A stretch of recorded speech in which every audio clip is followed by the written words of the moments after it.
Einstein, cerveau de l'humanité, précurseur des énergies alternatives non renouvelables, disait ceci.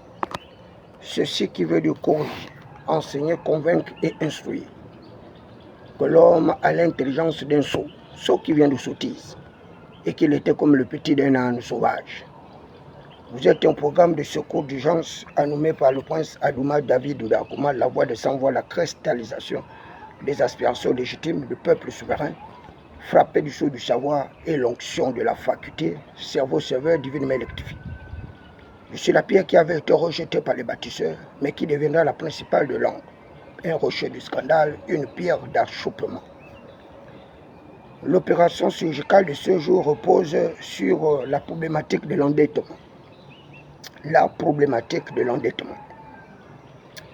L'endettement aujourd'hui qui constitue un véritable sujet crucial pour certains acteurs politiques étatiques gabonais, sans compter les acteurs étatiques de la sous-région.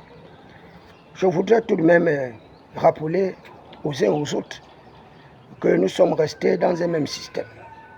Et ce système n'a pas complètement changé dès lors qu'il reproduit les mêmes tares, il reproduit les mêmes aspérités, il reproduit d'ailleurs les mêmes stupidités.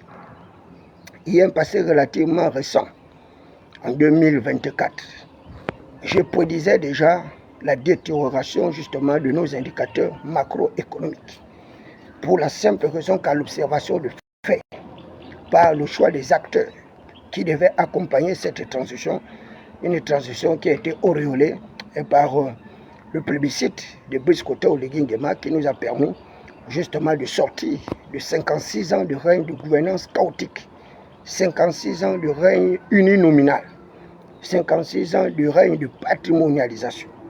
Et l'arrivée de Brice Oligui Nguema a suscité un certain intérêt pour toutes les personnes qui voulaient justement sortir de ce précaré pour se retrouver dans une véritable démocratie pluraliste. Malheureusement, nous avons pu le constater, et d'ailleurs, dès les premières annonces des membres qui devaient constituer la structure gouvernementale de la période transitoire. Il est de même également pour toutes les personnes qui ont été identifiées au sein des différentes chambres, c'est-à-dire notre chambre bicamérale, à l'Assemblée au Sénat. On a retrouvé les mêmes acteurs. Et curieusement, aujourd'hui où on parle d'un niveau d'endettement assez très élevé qui dépasse d'ailleurs les seuils admis au sein de la communauté économique et monétaire de l'Afrique centrale, et que ce soit les mêmes qui arrivent à être des interlocuteurs privilégiés du chef d'État. Et c'est une situation inconfortable. Une situation inconfortable parce que nous connaissons la sulfurosité de toutes ces personnes. Ces personnes d'ailleurs qui sont à l'origine de cet endettement. Et aujourd'hui, ce sont les mêmes qui viennent défendre l'endettement dont eux-mêmes ils ont été les précurseurs lorsqu'ils ont appartenu à des différents gouvernements successeurs, voire même successifs. Malheureusement, comme ils occupent aujourd'hui une fois de plus des positions de pouvoir, pour avoir abandonné le Parti démocratique gabonais, ils se retrouvent à l'Union démocratique des bâtisseurs et ces gens-là ont fait peau neuve. Mais ils oublient qu'il y a un passé relativement récent, ces gens-là étaient poursuivis pour des détournements de fonds publics par bande organisée. Je dis bien ils étaient poursuivis. Certains ont même été condamnés. Mais malheureusement, ils ont utilisé justement le double degré de juridiction de notre ordonnancement judiciaire, à savoir qu'ils ont été condamnés au tribunal de première instance Libreville, des peines lourdes allant de 10 à 20 ans. Ils ont interjecté appel, ils sont allés à la cour d'appel. La cour d'appel a confirmé ces décisions de 20 ans d'emprisonnement pour des détournements qui leur étaient déjà attribués. Malheureusement, comme ces gens-là sont de puissants, ce sont des nantis, et certains les qualifieraient d'ailleurs d'extrémistes. Et ces derniers vont sortir leur artillerie lourde pour faire ce qu'on appelle un pourvoi en cassation. Donc le dernier degré judiciaire. Et le pourvoi en cassation a tout simplement balayé d'un revers de la main la décision qui a été rendue en première instance à Libreville, et particulièrement la cour criminelle, la cour d'appel également. Et là, ces gens-là se retrouvent libres. Et une fois ils se retrouvent libres, ils ne font même pas un profil bas, comme le fait déjà notre très cher frère, la Kouchi Alianga et Patricia Tanaza, qui ont préféré d'ailleurs se mettre à l'écart, y compris Tony Ondomba. Tony Ondomba qui fait partie d'ailleurs de ce groupuscule de ministres dont nous avons apprécié la qualité de son travail, son humanité, mais également sa simplicité. Mais ce sont les mêmes fanfarons. Ils se retrouvent comme ça à l'Assemblée. Après avoir fait la prison, ils se retrouvent au Sénat. Après avoir fait la prison. Et ce sont ces êtres vindicatifs, revanchards, orgueilleux et arrogants qui, une fois de plus, comme ça, viennent étaler avec un cynisme le plus macabre des théories sur l'endettement. Mais vous pensez que qui a l'origine de cet endettement? Et c'est bel et bien vous. Et ils veulent attribuer ce endettement au simple Ali Bongo Ondimba. Mais c'est quand même stupide. C'est honteux. Comment des êtres quand même aussi perfectibles peuvent renoncer à tout ce qu'ils ont pu faire dans notre pays? Ils ont été ministres par-ci, par-là, ministre du transport, ministre de ceci, de cela. Mais il n'y a rien eu. On n'a pas vu d'évolution lorsque ces gens-là occupaient des postes de responsabilité. Même acheter un simple bateau pour faire le transport fluvial entre Libreville et Port-Gentil, ils n'en sont pas capables. Et aujourd'hui, ils deviennent des présidents de groupes parlementaires, de que sais-je, et ils arrivent comme ça, avec leur fanfaronnade toujours en train de mépriser les gens, hein, mépriser ce peuple-là. C'est quand même incroyable. Je ne sais pas d'où vient le zèle de toutes ces personnes. Depuis 2024, je disais déjà au chef de l'État qu'en 2026, il y aura une crise économique et financière, un ralentissement de l'activité productive, parce que le chef de l'État s'est entouré de personnalités politiques qui n'ont pas de vision. Ce sont des budgétivores, ce sont des gargantuas financiers. Ces gens-là, ils ne vivent que pas à travers le détournement de fonds publics. Et une fois que vous voulez engager un certain nombre de réformes pour lutter contre la corruption, pour lutter contre la gabegie, pour lutter contre la concussion, eh bien, vous êtes catalogué comme un ennemi d'État. Et aujourd'hui, le chef d'État est prisonnier de ces personnes.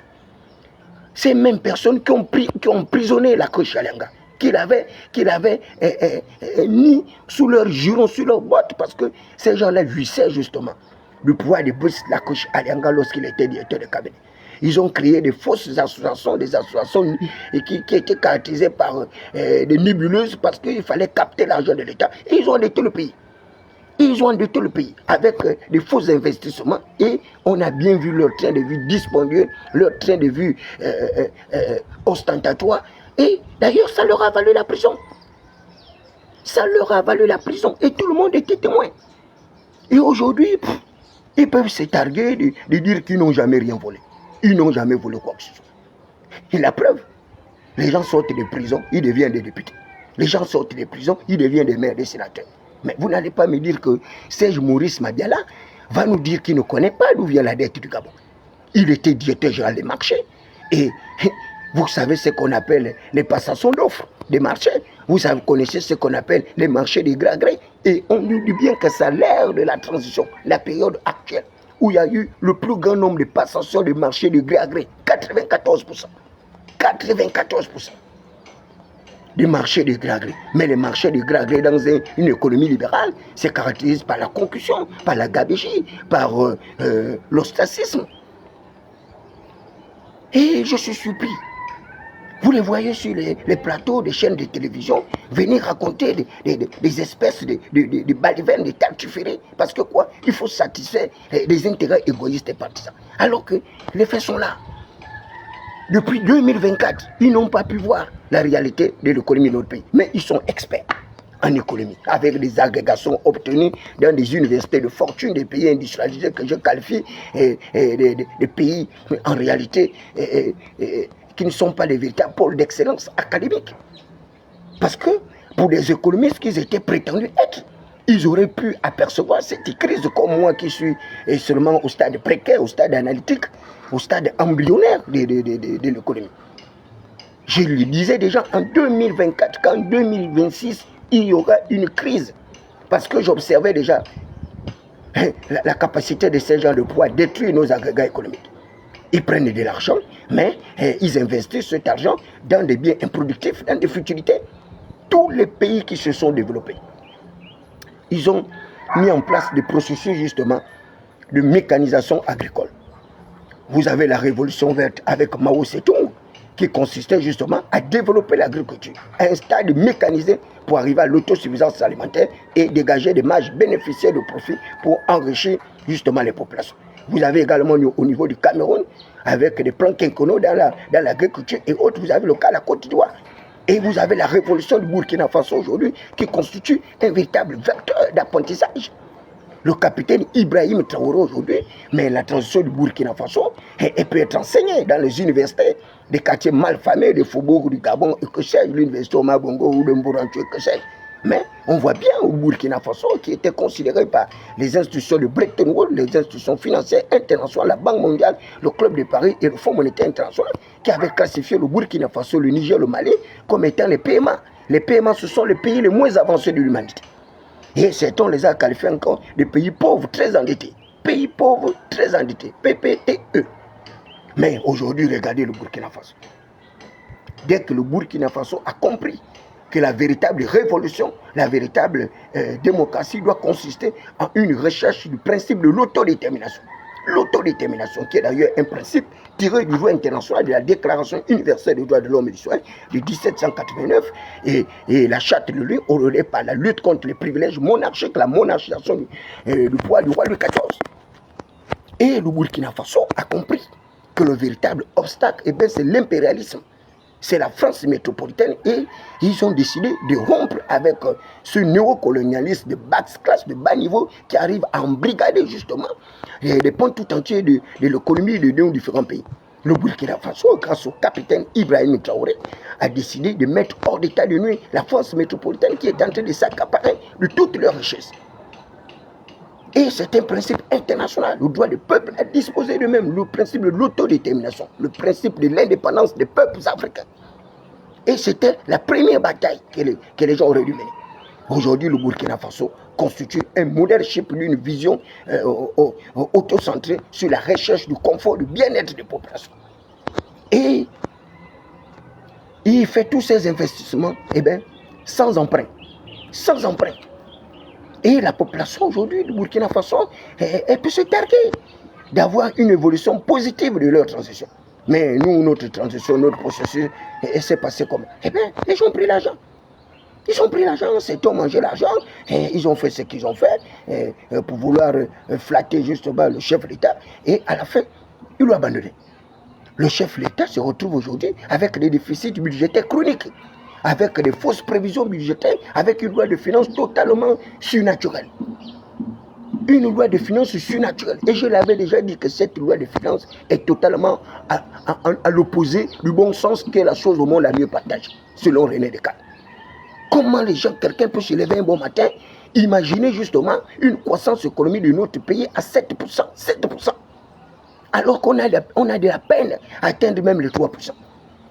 Comment les gens vont atteindre une croissance économique de 7%? Il n'y a pas d'industrie, il n'y a pas d'investissement, il n'y a pas de progrès technique, le progrès scientifique, le progrès numérique, il n'y a rien. Il n'y a pas de plan de relance de croissance économique, il n'y a pas de projet structurant pour lutter contre la pauvreté, la misère, l'exclusion, et ils sont là. Et non, monsieur le président, l'économie du Gabon va très bien. On a fait des prévisions budgétaires et d'une croissance de 7% avec 8 666 milliards. Vous voyez des gens comme ça. Et lorsque je dis que c'est la problématique des papiers, mettez-moi ça en copie, ils ont des faux papiers. Un vrai économiste ne peut pas faire de telles fausses prévisions alors qu'un vrai économiste arrive à analyser méticuleusement les agrégats macroéconomiques. Et on l'a bien dit. Que les experts qui sont venus de France, d'ailleurs, sans état de service, sans service rendu, des gens qui n'ont jamais travaillé dans une administration, quelqu'un qui n'a même jamais été même chef de service d'une administration. Et on lui donne tout un pan entier de l'économie. Mais qu'est-ce qu'il va faire? Il ne peut rien faire. Et pourtant, on a bien vu avec Ali Bongo Ondimba, qui avait un plan de relance de la croissance économique. Il a mis ce qu'on appelait le PSGE, le plan stratégique Gabon émergent, qui était décliné par 3 facteurs fondamentaux. Le Gabon va être caractérisé par l'agriculture, une agriculture mécanisée, une agriculture industrialisée à haute intensité capitalistique. Et c'est pourquoi le chef de l'État Ali Bongo Ondimba avait parlé du projet Graines. Et il a mis en place une batterie de mesures pour pouvoir justement aider les populations à avoir l'autosuffisance alimentaire. Mais ce sont les mêmes. Ils ont détourné les fonds publics, ils ont volé l'argent public. Et à la fin, Ali s'est retrouvé là où il s'est retrouvé. Donc les mêmes acteurs, ils sont là depuis plus de 40 ans, 50 ans. Mais vous pensez que qu'est-ce que le chef de l'État peut attendre de tels acteurs? de tels oripeaux politiques sans base législative, qui ne comprennent rien des mécanismes de relance de la croissance économique, pas de politique budgétaire, pas de politique fiscale, et également pas de politique monétaire. Il n'y a rien, il n'y a pas les papiers. Il n'y a pas les papiers, non pas les papiers. Ali Bongo Ndiba s'est inspiré également de nouveaux pays industrialisés, c'est-à-dire Singapour, l'Inde et les autres, qu'on a qualifiés de 4, d'accord. Et il a mis en place ce qu'on a qualifié de zone franche économique, la COC. Et à COC là-bas, vous arrivez, il y a des industries, et il y a des jeunes qui arrivent à prendre des formations là-bas, des métiers qualifiés. Donc, Ali avait un projet structurant. Ensuite, il y a le Gabon, les services, avec le développement de compétences, avec le numérique. Il a pu nous acquérir la fibre optique pour arriver justement à lutter contre la fracture numérique, mais également la fracture numérique. Donc, on voit bien la déclinaison du plan stratégique Gabon-émergent, mais ces experts qui sont à côté de l'équipe, qui se disent être des brillants intellectuels, des cerveaux illuminés, soit dit avec des agrégations. Comment ils n'ont pas pu percevoir la crise depuis 2024? Alors que moi, je la prédisais déjà qu'en 2026, il y aura un ralentissement de l'activité économique qui va entraîner un déséquilibre budgétaire avec une impossibilité, une improbabilité du chef de l'État d'arriver à aider les populations à atteindre les fondamentaux de développement avec succès. Il y aura une raréfaction financière. Et d'ailleurs, j'ai décrit déjà le rôle majeur joué par la nébuleuse, la BGFI, et qui est une banque en surliquidité, mais dont nous ne comprenons pas pourquoi cette banque qui est en surliquidité n'arrive pas à financer le progrès, le développement, la croissance de notre pays, alors qu'elle arrive à le faire ailleurs. Pourquoi? Eh bien parce que la BGFI utilise ce qu'on appelle une politique d'encadrement de crédit. La politique d'encadrement de crédit, qui consiste justement en une augmentation du taux d'intérêt des prêts, et avec une relativité de la durée de remboursement de ces frais. Et la conséquence, c'est quoi? C'est que la banque ne prête pas de l'argent. Or, dans les autres pays industrialisés, on rend cette politique de plus en plus flexible, de telle sorte que le taux d'intérêt des prêts puisse être amoindri à 5%, et certains en Chine sont presque des taux d'intérêt presque nuls, 1 ou 2%, avec des lieux de remboursement très longs, qui permettent justement aux entreprises de souffler, justement, de pouvoir bénéficier d'une marge financière et stimuler la croissance, le progrès, le développement. Bon, et regardez ce que ces gens-là font. Regardez là où ils ont amené Brice Kotoé. On était en 2024, je le disais déjà, qu'en 2026, il y aura une résurgence des grèves. Il y aura une résurgence des grèves. Il y aura des tensions sociales, parce qu'il y aura une crise économique et financière que j'ai qualifié de coup d'État budgétaire, ou coup d'État financier, ou coup d'État social, avec des tensions inflationnistes, et des gens n'arrivent même pas à maîtriser des simples agrégats, même l'inflation qui se caractérise par une hausse généralisée des prix. Ils ne sont pas capables de mettre des mécanismes de lutte contre l'inflation pour protéger justement le panier de la ménagère, le pouvoir d'achat des ménages. Ils n'en sont pas capables. Et pourtant, ils ont des organes chargés justement de la lutte contre ce genre de phénomène. La direction générale de la concurrence et la consommation. Mais elle n'est pas capable. Et les gens gagnent de l'argent cadeau comme ça. Ils ont des primes, mais ils ne sont pas capables de faire leur propre travail. Et ils accusent d'autres personnes. Aujourd'hui, vous voyez bien, avec leur consigne, qui consiste justement à neutraliser tous les activistes, tous les leaders d'opinion que nous sommes, à travers des fausses accusations, des accusations basées sur la tartufferie, des esprigueries, des commentaires. Parce que quoi? On éclaire la lanterne du chef de l'État, on éclaire l'obscurité du peuple, parce qu'ils n'en sont pas capables, puisqu'ils sont les auteurs justement de la montée vertigineuse du niveau d'endettement de notre pays aujourd'hui, qui menace même la communauté. La communauté, c'est-à-dire la communauté économique des États de l'Afrique centrale. Et vous voyez bien le bilan de la CEMAC, un bilan catastrophique. Un bilan catastrophique. Et là, c'est un organe communautaire. Si cet organe communautaire déjà a des déficits chroniques, ne soit plus capable justement d'implémenter la vision communautaire de l'ensemble des pays de notre sous-région, mais c'est très grave. Mais regardez les autres alliés et moi, les pays de l'Afrique de l'Ouest, avec des très faibles niveaux de croissance, avec des très faibles opportunités de développement, mais ils arrivent à s'en sortir. Et nous, on n'est pas capable, on peine. Et je vois ces gens-là, ils tentent de justifier. Et ils font même des comparaisons. Oh, la dette des États-Unis, la dette du Japon, la dette de la France, ceci, cela. Ils descendent sous la région. Et, oh, la dette du Congo, et la dette et des machins. Mais vous comparez le Congo au Gabon, ou bien vous comparez ces pays au Gabon. Mais le Gabon a toutes les opportunités de ne pas pouvoir s'endetter. Et je l'avais dit au chef de l'État, qu'on ne relance pas la croissance économique par l'endettement. Ce n'est pas possible. On relance la croissance économique par le désendettement. Il faut arriver à désendetter l'État. Le désendettement qui doit consister justement à progressivement payer sa dette. Commencez d'abord par payer la dette intérieure, afin que les entreprises puissent souffler. Vous payez la dette intérieure et ensuite maintenant, vous mettez en place un climat des affaires propice à l'investissement. Mais il n'y a pas. Et ils se sont eux encore qui créent des débats sur les crimes rituels pour détruire la destination du Gabon. Ce sont eux qui créent des violences, ce sont eux qui créent des supercheries pour emprisonner les leaders d'opinion, emprisonner les syndicalistes, emprisonner toutes les personnes qui ont des voix discordantes pour décrier leur gestion scabreuse, apocalyptique, comateuse et eschatologique. Mais vous pensez que parce que vous aurez emprisonné les gens, vous aurez emprisonné Bomengom, vous aurez... Hein? Ah, vous aurez emprisonné les autres, que ça changera quoi? Ça changera pas grand-chose, parce que vous ne comprenez pas les mécanismes. Moi aussi, je sors d'abord là pour... C'est pas le mariage. Ah. Je sors d'abord. Non, moi je vais aller là à 14h. D'accord. En tout cas, dans 30 minutes.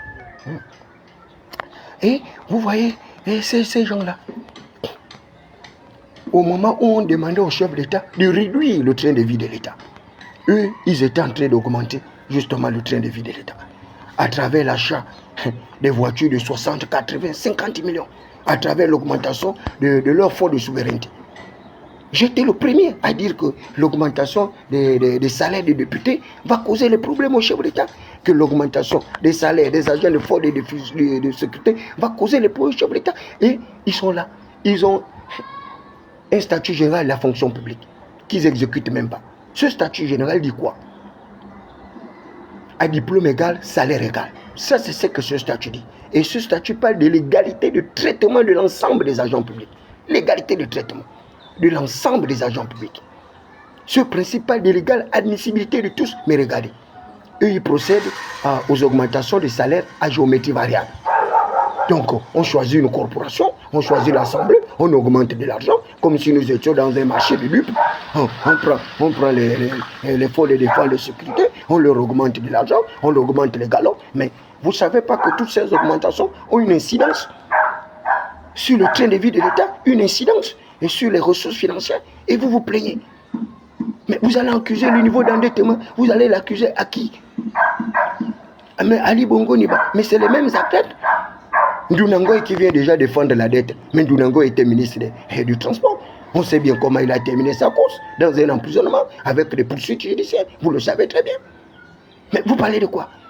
Maurice Mabiala, il était directeur de cabinet, adjoint du chef de l'État. Ensuite, il était ministre de la fonction publique. Et d'ailleurs, ce sont eux qui ont détruit, justement, le nouveau système de rémunération des agents publics qui avait été initié par le chef de l'État, plus la PIP, la prime d'incitation à la performance, qui devait permettre justement de lutter contre les écarts salariales, mais également les écarts de conditions de vie des cabinet. Vous voyez des gens comme ça.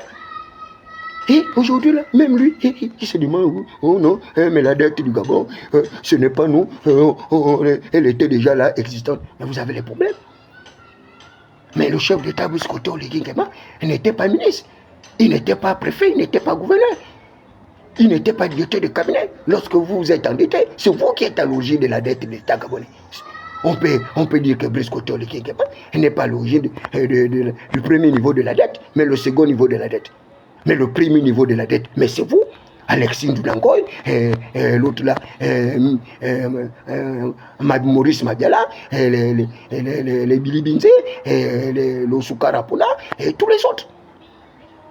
Tous les autres. C'est vous qui en êtes responsable. Même les Raymond Donsima, qui était Premier ministre, oui, et tout le monde, les Biogemba, ce sont eux les responsables de la dette. Mais regardez leur position aujourd'hui. Biogemba, il est au Sénat. Deuxième vice-président au Premier ministre du Sénat. Son épouse est maire de la commune de Togo. Qu'est-ce que vous racontez quoi? Pourquoi vous n'avez pas honte comme ça là? Moi, je ne comprends pas ce pays-là. Mais vous ferez mieux même de vous cacher. C'est Oligui qui est venu vous sauver. Oligui vous a sauvé. Vraiment, exactez ce type-là. Hein? Exactez-le parce que, à l'heure actuelle, Dieu seul sait, vous serez peut-être en exil. Certains seront en prison, d'autres peut-être les têtes décapitées. C'est pas croyable. Mais on a bien vu lorsque Brice Lacoche-Alianga était directeur du cabinet du chef de l'État, on a bien vu les projets structurants, on a bien vu l'argent circulaire, on a bien vu les populations manger, boire, danser, les gens étaient contents. Il y a même des gens qui sont à la devenu quoi? On a mis les gens au boulot et on a capté tout le système économique et financier de notre pays. Avec le petit Océanu, paraît-il d'ailleurs qu'il est parti du Gabon. Donc ça peine d'emprisonnement, bon, que c'est de toutes les façons. On s'en moque, on s'en fout. Océanu que j'avais avisé que la ligne ne sera pas prise là. Qu'il fallait qu'il quitte le pays pour protéger ses avoirs. Il était le premier à dire qu'il va m'arrêter lorsqu'ils vont prendre le poids. Océanu a pris le poids. Et là, je vois encore les mêmes là. On dit, non, monsieur le président, il faut qu'on arrête Thierry et Sam. Il est en train de nous emmerder. Mais vous vous moquez de vous-même. Vous vous moquez de vous-même. On vous arrête pour le vol, pour le détournement de fonds publics. On vous arrête pour les crimes rituels. On vous arrête pour la violence, pour le gangstérisme. Mais vous me voyez bien comment m'arrêter pour cela. Si vous voulez m'arrêter, c'est pourquoi les délits d'opinion. Les délits d'opinion. Les délits d'opinion pour les journalistes sont même dépénalisés. Parce que quoi, vous ne voulez pas que les gens puissent dire la vérité au chef de l'État. Vous voulez seulement que ce soit vous, les mêmes menteurs, les mêmes incapables, les mêmes ignares, les mêmes tonneaux vides, avec les papiers, les faux papiers. Les faux papiers. Vous avez été ministre, on peut faire le bilan de vos activités. Lorsque vous étiez ministre, on peut faire le bilan de vos activités prochaines. Même la pauvre Karim Arissani. Je dis bien, même la pauvre Karim Arissani. Lorsqu'elle s'est retrouvée à la gâteau, on a vu comment cette compatriote-là est en train de moderniser cet outil. On a vu Karim Arissani, c'est l'ARCE pour l'ARTE, pourquoi le truc du transport. On a bien vu comment elle était en train de moderniser l'organisation de cette structure. À la fin, on a vite fait de la décapiter. Mais vous pensez que c'est facile d'être un leader dans un domaine? Le leadership, mais ce n'est pas un jeu. Le leadership ne s'apprend pas du jour au lendemain, il se pratique au quotidien. Et le leadership repose sur les dons et talents exceptionnels des individus.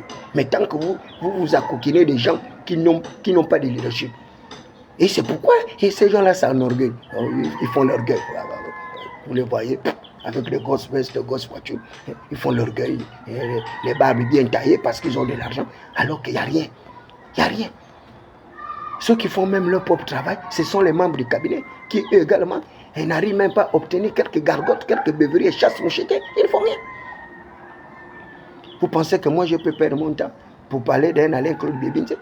Mais Alain-Claude Bébinze, tout le monde sait qu'il fait partie et de ceux également qui soit logé de l'augmentation de la dette, puisqu'il a bénéficié, il a participé à plusieurs gouvernements successifs. Mais lorsqu'il participe à ces gouvernements successifs, vous êtes sûr que vous êtes sûr que Brice Oligui Nguema était à l'intérieur de leur gouvernement successif. Vous pensez que moi je peux exclure Ondossa également de la dette? Mais Ondossa était ministre de l'Éducation nationale. Vous connaissez les premières mesures qu'il avait prises à l'endroit des familles précaires, des familles des quartiers sous-intégrés. Mais il a fermé les établissements non reconnus d'utilité publique, là où apprennent nos enfants. Parce que ce sont les établissements de seconde zone éducative, puisque ça faible rémunération. Et 10 000 francs par mois pour certains établissements et autres. Mais au lieu de moderniser, restructurer, réorganiser, et ces établissements-là, leur donner un peu plus de moyens pour transformer ces établissements en véritable pôle attractif. Mais il a fermé ces établissements. Et on a bien vu son jusqu'au boutisme aujourd'hui. Ça n'a pas payé.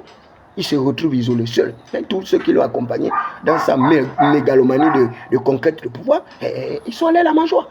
Et aujourd'hui, c'est un homme seul, un homme isolé, et qui fait ses esprits, ses tatueries. Et les gens perdent le temps. Hein? Ils perdent le temps à parler de Ondossa, à parler de Bébinze. Mais c'est pour faire quoi? Vous avez le pouvoir, mais il faut exercer le pouvoir. C'est aussi simple que ça. Lorsqu'on a le pouvoir, on exerce le pouvoir. Mais on ne tient plus compte de la clameur populaire. Ils sont là maintenant dans les portails, en train de surveiller ce que les gens vous disent. Il suffit que je fasse une phrase déplacée, ils coupent la phrase déplacée là. Bon, allez, monsieur le procureur, oui, et voilà. Et il faut l'attraper. On envoie les agents. Les agents, même la procédure judiciaire, ils ne la connaissent même pas. Même les agents n'ont pas les papiers. Ils n'ont pas les papiers. On les recrute comme ça, avec des CEP et des BPC et d'autres. Il n'y a rien même. Ils n'ont pas les papiers. Et comme maintenant, c'est le métier le plus florissant, et donc le métier des armes, eh bien, on a vite fait d'emporter toute la racaille. Et c'est pourquoi vous voyez, des gens meurent dans le commissariat, des gens meurent dans des unités. Et il n'y a rien, parce qu'on ne respecte plus l'état de droit, on ne respecte plus les droits de l'homme, on ne respecte plus les libertés publiques, et c'est la catastrophe. Et là encore, je l'avais prédit. J'ai dit attention, la 5e République, elle sera violente. Elle sera brutale. Et on m'a dit, voilà. Ils ont amené Briscoto, les gars. Tout cassé à pleine oreille. Nous, on dort maintenant la vérité. On a tout perdu. 5 villas de mon père, plus une maison en étage. On dort maintenant dehors. Et on prend les maisons qu'Ali a construites. On donne ça à des copains, des coquins, des fantassins. Et les gens qui n'ont même pas été déguerpis, on leur donne les maisons. C'est pas croyable. Quel est ce type de justice? Tu n'es pas déguerpi, on te donne la maison. Mais ceux qu'on a déguerpis, ils dorment maintenant dehors. Les autres sont au window, ils dorment dans les stades, et d'autres ils dorment sous les ponts, et vous allez au niveau de l'Assemblée nationale, et les députés sont là. En toute différence, les gens dorment par terre, ce n'est pas leur problème. Ils dorment maintenant dans des cabanes, comme si nous étions au Somalie. C'est pas croyable. Un pays riche à revenu intermédiaire, de la tranche supérieure au Gabon, avec toutes les opportunités, on a toutes les richesses de l'humanité. Il n'y a pas un pays, je vous dis, plus riche que le Gabon. Il n'y en a pas.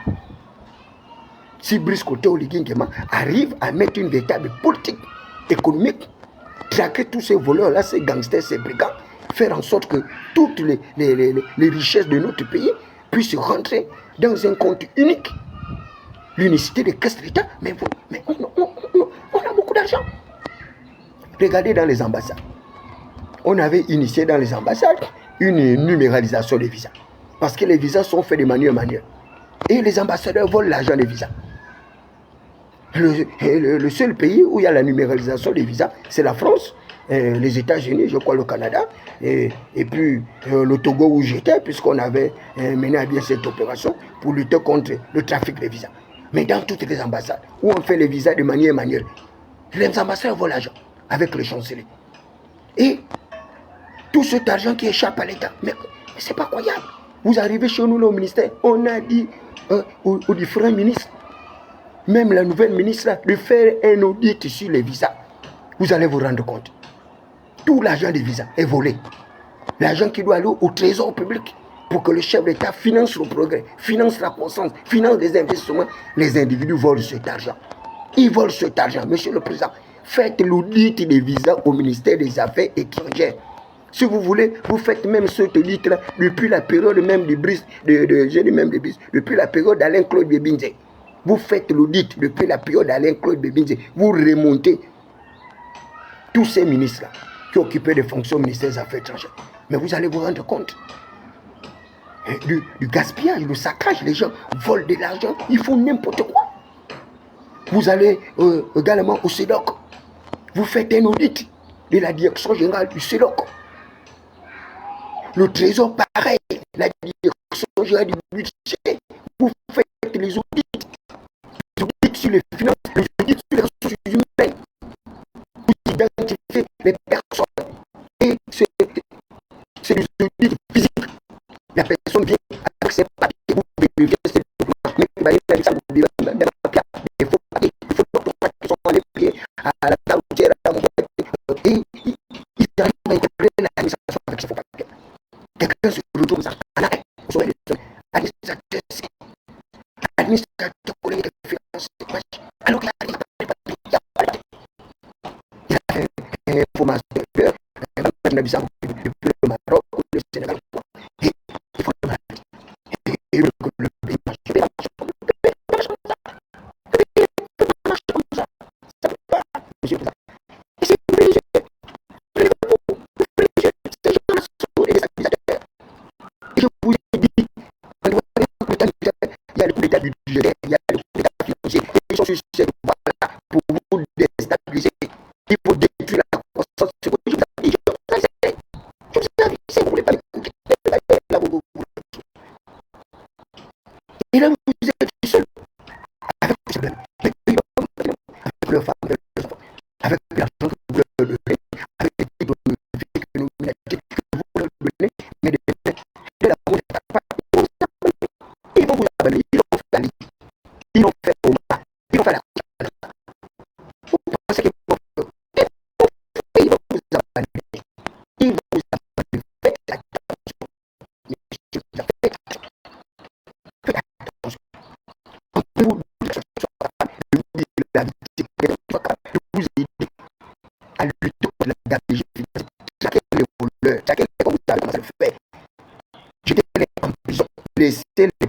activistes à l'époque libérer le président pour la diffamation. Vous voyez des gens comme là. Les milliers de personnes qui ont diffamé la jamais mis en prison. Et pendant que ces gens-là étaient là, les milliers de personnes qui ont diffamé la Kouchalanga, il n'y a pas de la Kouchalanga. Pour ça, j'étais en prison. Mais quand la Kouchalanga était les gens critiquent. Moi, je ne peux pas, encore une fois, je n'ai pas critiqué la Kouchalanga. Mais quand je suis en prison, c'est encore moi qui ai la part de la Kouchalanga. Tous ces années, à ma carte, ils ont fini de prendre l'argent. Dès que la Kouchalanga est défilée, ils ont fui. Ces gens-là ne sont pas avec vous. Faites attention. Ouvrez les yeux, monsieur le président. Ouvrez les yeux, ouvrez les yeux. Ouvrez les yeux. Réorganisez votre équipe.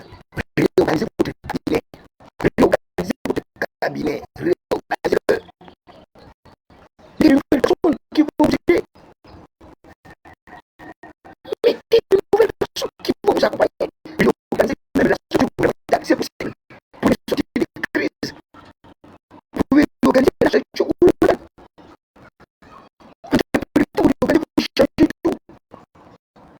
Les gars cassés, vous les envoyez, vous les faites sortir, vous prenez de nouvelles personnes. Il y a plein de gens, il y a des gens francs, des gens noirs, il y a plein de gens qui ne passent pas. Vous les mettez là. Vous les mettez là. Je ne suis pas capable de gagner votre parti. Ils n'arrivent pas de parti. Un parti au pouvoir, ils n'arrivent même pas. Je ne sais même pas si les budgets existent même encore. Il faut même pas les réunions. Il y a rien. Oh, l'union de la jeunesse de l'Europe. C'est où?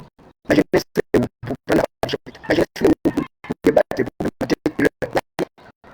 Les femmes là sont les femmes libérées. Elles sont à peine. Je suis le combat des femmes que je vais chercher. Mais elles sont que moi j'arrive pas à les danseuses de 5 ans avec un embellisme le plus répandu. Et les hommes et les femmes, ils sont en pleine embellisme. Et c'est comme ça que le pays va faire le chef a fait tout pour arranger le pays. Vous êtes là, vous volez l'argent,